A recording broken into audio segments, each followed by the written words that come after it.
안녕하세요. 저희는 자기조립을 활용한 탄소 소재 기반 다차원 나노 구조체 제작을 주제로 연구를 한 이수정, 박세현, 최영윤입니다. 먼저 저희 실험은 연구 동기, 목적, 연구 방법, 연구 결과, 결론의 목차를 가집니다. 먼저 저희는 요즘 각광받고 있는 소재인 그래핀에 대해 조사를 해보았는데요. 뛰어난 전기 전도율과 높은 열 전도도, 뛰어난 탄성을 가지고 있어서 여러 다양한 분야에서 응용이 가능하다는 것을 알게 되었습니다. 하지만 이 그래핀은 다양한 형태로 조립하는 데 어려움이 있어 이 방법에 대해 연구해보고자 하여서 이 연구를 진행하게 되었습니다. 그래서 저희는 다공성 그래핀 젤의 형성, 산화 그래핀을 이용한 다공성 그래핀 젤의 형성, 그리고 전기 방리된 그래핀을 이용한 계면 자기조립을 이용한 그래핀 방막의 형성, 마지막으로 그래핀 산화물 액정성을 이용하여 그래핀을 다양한 형태로 조립하는 방법에 대해 연구하기로 하였습니다.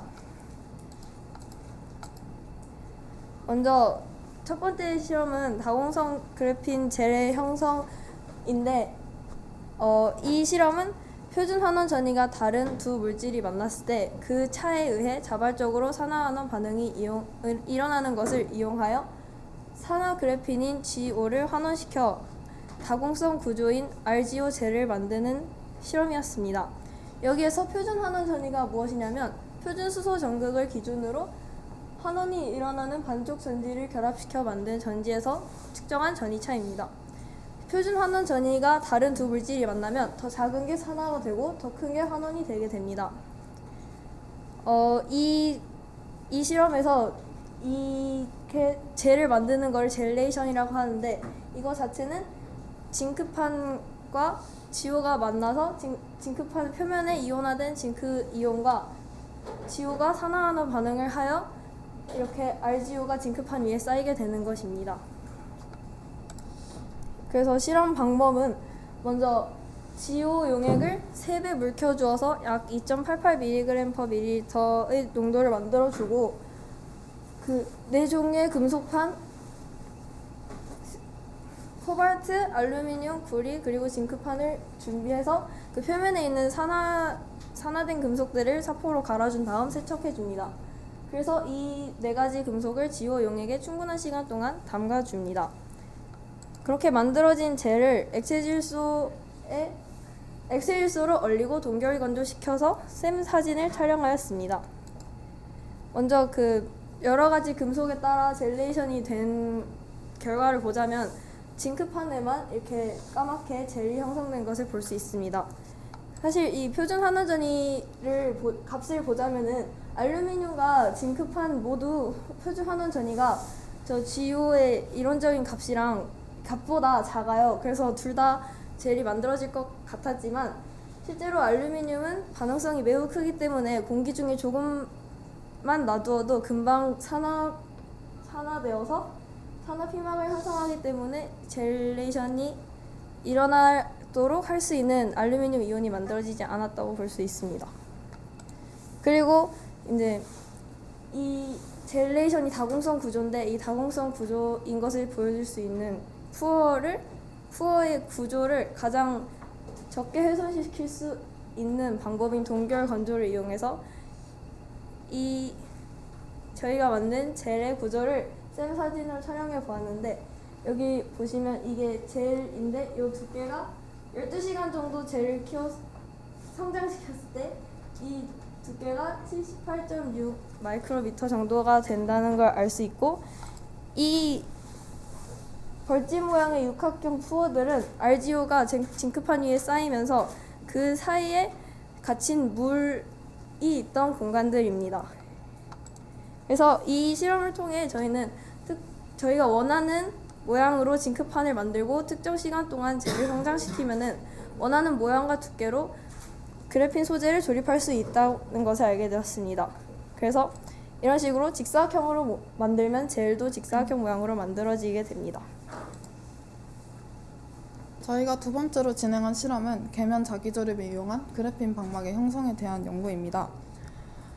저희는 이지라는 것을 NMP라는 것에 분산시킨 용액을 사용하였는데 이지란 전기 방리된 그래핀 조각을 말합니다. 또한 이 이지를 통해 방막을 만들 때 저희는 두 가지의 원리를 사용하였는데, 먼저 밀도가 큰 물질을 아래로 당기는 힘에 의해 발생하는 대류인 버나드 레이레이 대류와 그 표면 장력이 낮은 쪽에서 높은 곳으로 질량 전달이 일어나는 현상인 마랑고니 효과를 사용해 이 방막을 형성시켰습니다. 그 자세한 설명은 동영상을 보면서 설명하도록 하겠습니다. 이렇게 장류수가 담긴 DC에 이지 용액을 이렇게 떨어뜨리고 잘 섞어줍니다. 그러고 난 후에 이렇게 EA 용액을 떨어뜨리면 표면에서 EA 용액이 휘발되면서 그 표면의 온도가 낮아지고, 그로 인해 발생하는 밀도 차에 의해 대류가 발생하여 바닥에 깔려있던 그래핀 조각들이 표면으로 떠오르게 됩니다. 또한 이 EA 용액과 그 중류수의 표면 장력 차이 때문에 발생하는 마랑고니 힘에 의해서 그 그래핀 조각들이 충돌하게 돼요. 충돌하게 된 그래핀 조각들은 서로 포개지고 그 사이에서 파이파이 결합이 일어나서 이 그래핀 방막이 이렇게 형태를 유지할 수 있게 됩니다. 저희는 이렇게 만든 그래핀 방막을 실리콘 기판과 유리 기판에 이 그림처럼 전사를 시켰습니다. 그런 후에 실리콘 기판에 전사시킨 그래핀 방막의 표면을 SEM을 통해서 촬영하였고, 그 헐 이펙트 메저먼트 기계를 사용해서 면 저항을 측정하였습니다. 또한 유리 기판에 전사시킨 그래프 기판의 투과도를 UV 비저블을 통해 측정하였습니다. 먼저 그래핀 방막의 샘 촬영 사진입니다. A는 그래핀 조각들이 모여서 그래핀 기판을 형성한 모습을 볼 수 있고, B에서는 그 두 개의 그래핀 조각들이 겹쳐져서 그 가운데에 파이파이 결합을 이룬 것을 볼 수 있습니다. C에서는 마랑고니 힘에 의해 그래핀 방막의 표면에서 주름이 생긴 것을 관찰할 수 있는 모습입니다.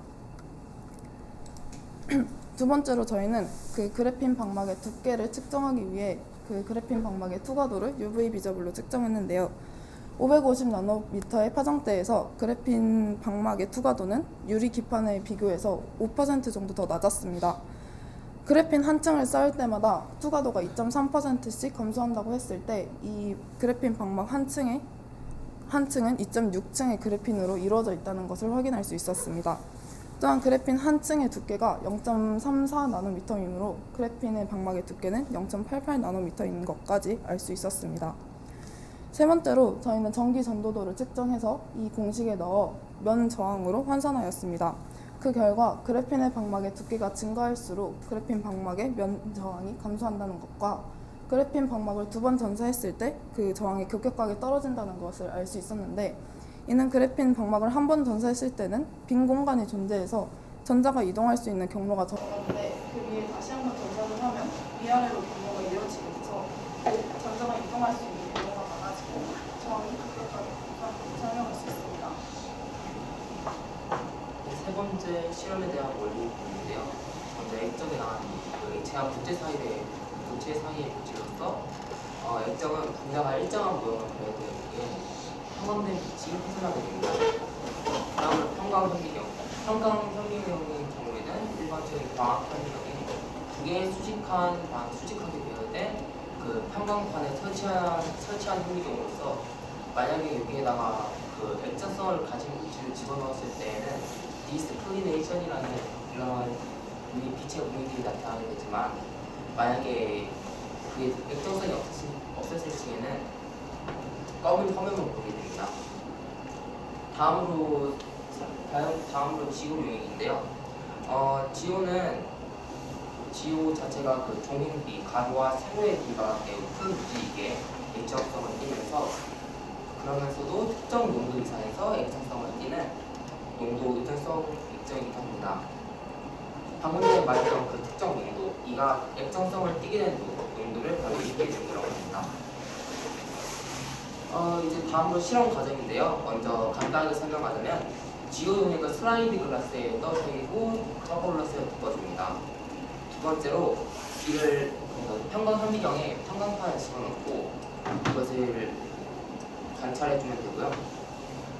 세 번째는 이게 좀 전에도 말했듯이 저희가 말 안 했구나. 지오 용액은 임계 농도 이상의 농도 값을 가지면 액정성을 띠는데, 이를 이용해서 기존 용액의 농도를 추정해 보는 것이고, 이게 이 실험의 목적이었습니다. 여기서 볼 수 있듯이 여기 지오 용액 원액하고 2배로 희석한 용액, 2.5배로 묵힌 용액, 2.75배로 묵힌 용액에서는 투손 희미하게라도 이런 디스크리미네이션이 그런 관찰할 수 있었는데 이 3배로 보면 아무것도 보이지 않는다는 것을 확인할 수 있어요. 여기에 더하여 다음 그래프, 이 그래프에서 볼 수 있듯이 밑에 축을 보시면은 그 0.7 웨이트 퍼센트일 때 액션성 9%를 뛴다고 이 그래프가 나오고 있거든요. 이 그래프와 방금 전 그 결과를 종합하면은 기존 용액의 농도는 약 1.9에서 2.1 웨이트 퍼센트라고 추정이 가능합니다.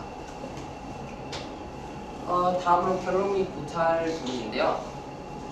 저희가 그 2차원 그래핀의 경우는 2차원이잖아요. 이거를 4차원의 그래핀 구조체로 만들 수 있는 다양한 방법에 대해서 확인할 수 있었던 것 같습니다. 첫 번째 실험에서는 그 그러니까 그 그래핀 하이드로젤이 ZN의 모양에 따라 나타나게 되거든요. 여기에다가 여기에다가 시간도 조절해 주면은 저희가 원하는 모양과 두께의 그래핀 젤을 만들 수 있게 됩니다. 두 번째에서는 저희가 그래핀 방막을 이용해서 흑점도라든가 정리 전도들을 조절할 수 있다는 점을 알게 되었어요. 하지만 좀 더 상용화라든가 좀 더 정확한 조정을 위해서는 균일한 한 판의 그래핀을 만드는 것이 좀 더 연구 과제라고 볼 수 있겠습니다. 세 번째, 이 그래핀 액정성 부분인데요. 이제 그래핀의 액정성을 이용해서 섬유를 만든다면 그래핀들이 모두 그래핀의 액정성으로 인해서 같은 방향으로 배열되기 때문에 좀 더 높은 탄성과 그 전기 전도도, 열 전도성을 가진 그런 섬유를 만들 수 있을 것이라고 기대됩니다. 응용 가능한 연구 분야에 대해서도 잠깐 생각을 해보았는데 첫 번째 실험의 경우 그 그래핀 젤이 그 자체의 두께, 하이드로젤이 자체의 두께와 그 포어를 조절할 수 있다는 점에서 좀 더 정확하고 효율적으로 전기 운동이 가능할 거라고 생각해요. 전기 운동의 경우에는 그 자체의 무게라든가 그런 띈 전하에 따라서 물질을 분해하는 거라고만 생각해 주시면 될 것 같습니다. 그 다음으로는 스마트 렌즈인데요. 이 그래핀의 두 번째 실험에서 봤듯이 그래핀 방막이 굉장히 투과성이 높다고 알 수 있어요. 이를 이용해서 그러니까 스마트 렌즈의 그런 투명 정도로도 활용할 수 있겠죠. 마지막으로는 그 그래핀 섬유가 좀 더 매우 높은 탄성과 연을 전도성을 띈다는 것을 알아보았잖아요. 이를 이용해서 휴대용 인덕션 그런 것들을 만들 수 있을 것이라고 기대되었습니다. 이상으로 발표를 마치도록 하겠습니다.